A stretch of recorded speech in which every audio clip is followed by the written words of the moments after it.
রান্নাটা আজ খারাপ হয় নাই। তাইলে কাল থেকে স্কুলে যাবো তো? ও যদি আমার বাসার কাম সাইরা যাইতে পারো যাইবা। তোমার তা তালাক দিমু এই দীক্ষা শাদি করি নাই, তাই না? শালি রে, তোরে আমি আর কত বাধা দিমু? তোর পড়ালেখা করেন লিগে এতই আইঠা। তাই আইজ তো গায়ের সকলে যাওনের কথা। তোর স্কুল যাওন গায়ের মাইনসে ঘোষাইব, তখন এক দিদিমণির দেওয়া কাম করণের কোনো দরকার পড়বো না।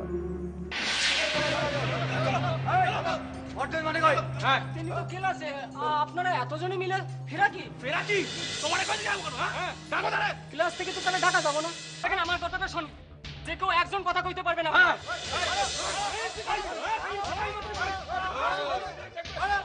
আমগো মুখের উপরে এত কথা কাউনে সাহস কে দিছে তোমায়? হ্যাঁ, তোমার তো দেখি তোমার মনিবের লাগান সাইডান সাহস। আইজ রোদ খান যা উঠছে না,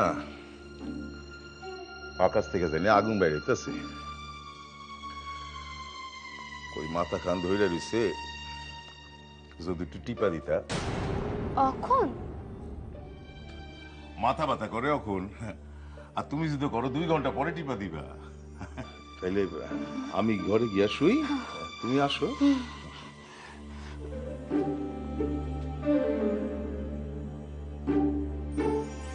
দেখেন আপনারা অন্যায় করতে আছেন, আমার উপর জুলুম করতে আছেন। দেখেন আমি একজন স্কুলের কর্মচারী, আমার গায়ে হাত দেওয়া এটা অন্যায়। আমি তো শুধু আমার কামটুকু করতে আছি। খারাপ তুমি আমাগো গায়ে আমাগো আইনি আইন। ঠিক আছে, আমি স্কুল বোর্ডের লোকদের খবর দিতেছি, তারা এসে ঠিক করবো কি হইব না হইব। তারা আইয়া কি ঠিক করবো তা আমরা জানতে চাই না। আমরা জানি না দেখি কাল থেকে কাবুল শেখের বিবি এই স্কুলে সান্দাইছে। আলোচনা না কইরা তো আমি কোনো সিদ্ধান্ত নিতে পারুম না। তাছাড়া কোনো ইচ্ছুক ছাত্রীর স্কুলে আসা আমি বন্ধ করতে পারি না। শোনেন দিদিমণি, সাত কইরা নিজের বিপদ নিজে টাইনা আনেন না। এই আমাকে শেষ কথা কইয়া গেলাম, কাল থেকে যদি ওই মাইয়া এই স্কুলে সন্ধ্যায়, তাহলে স্কুল বাড়ি কিন্তু চলবো।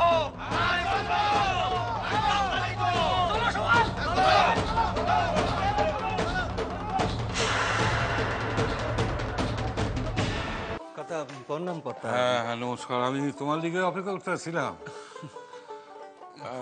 প্রণাম মা জননীরা। আপনি আমাদের মেয়ের বিয়ের ব্যাপারে আজকে কথা বলবেন, তাই আমরাও এসেছি। আপনার কোনো আপত্তি নেই তো? কি যে কোন মা জননীরা, আপনি কো মাইয়ার ভালো মন্দ আপনাদের থেকে কে ভালো বেশি বোঝে। ওর লেগা তুমি চিন্তা করো না।